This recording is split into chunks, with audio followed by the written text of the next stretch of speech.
Hey, and thanks for taking the time to watch this week's Oldtown short, Looking Forward with Hope. I don't know about you, but recently I think it feels like we're in an unending holding pattern. It's like we're in an airplane in the midst of a storm and we're circling and circling the airport waiting for permission to land. It seems like we take one step forward and 3 steps back. We open our sanctuary for in-person worship, then we need to close it again. COVID numbers drop, and now they're higher than ever.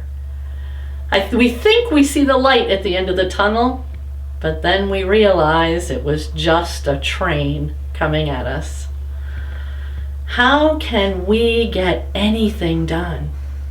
How can we plan and prepare and get ready for what's coming next when we don't know what tomorrow brings? Well, I guess that depends. It depends on how we're going to choose to live our lives. Are we going to wallow in our frustration, focusing on all that we can't do? Or are we going to live by faith, believing in what we can't see? Not only planning, but looking forward with hope. Friends, it's in times like these that we need to stay focused on the light. Sure, there's plenty of darkness and frustration in the world right now that brings us fear and worry, but it's our faith that gives us hope. It's our belief in something bigger than ourselves that assures us of new possibilities. And it's our trust in God that fills our hearts with abundant grace. Last Monday, when it was bitterly cold and dismal outside, I stopped in to visit my mom.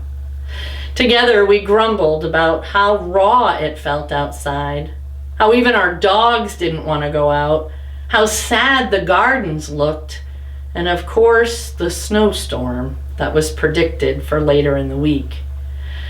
But then, in an instant, everything changed. Suddenly, my mom's eyes sparkled as she said, "Oh, good news, my seeds got delivered today." And she showed me a big package that had come in the mail. In that moment, rather than wallowing in our frustration, we were looking forward with hope. Later that afternoon, on my way home, I thought about how excited my dad always was at this time of year. He loved to look through the seed catalogs and plan out his garden. He dreamed of new varieties of tomatoes and peppers and squash and beets. He designed new trellises for vines to grow on, fences to keep the rabbits, deer, and woodchuck out, and lighted racks to maximize his space for starting seed trays inside. But more than anything, he always tried to devise a plan as to how he would talk my mom into planting far more seeds than they needed. And his daydreaming, it didn't end there. Then he had visions of the harvest and all of the blanching and cooking, canning and freezing that he, and mostly my mom, would do. Just because the ground was frozen and the daily temps were only in the teens, that didn't mean that my dad wouldn't look ahead to spring and to his amazing garden. Because though he couldn't see it, he knew it was coming. You see, my dad walked by faith and not by sight. And he always looked forward with hope, even when his surroundings were dark and cold and there was no evidence of anything else. He knew in his heart that the possibilities were endless and that there was always something better coming. And it wasn't just gardening. My dad had amazing vision. He could imagine the blueprints of a house before they were drawn. He could visualize woodworking projects before they were built. He could see the workings of business before it began. And he could see the good in people before they saw it in themselves. Because my dad always walked by faith and not by sight. He looked beyond the moment that he was in to the possibilities that were all around him. Friends, too often we are nearsighted.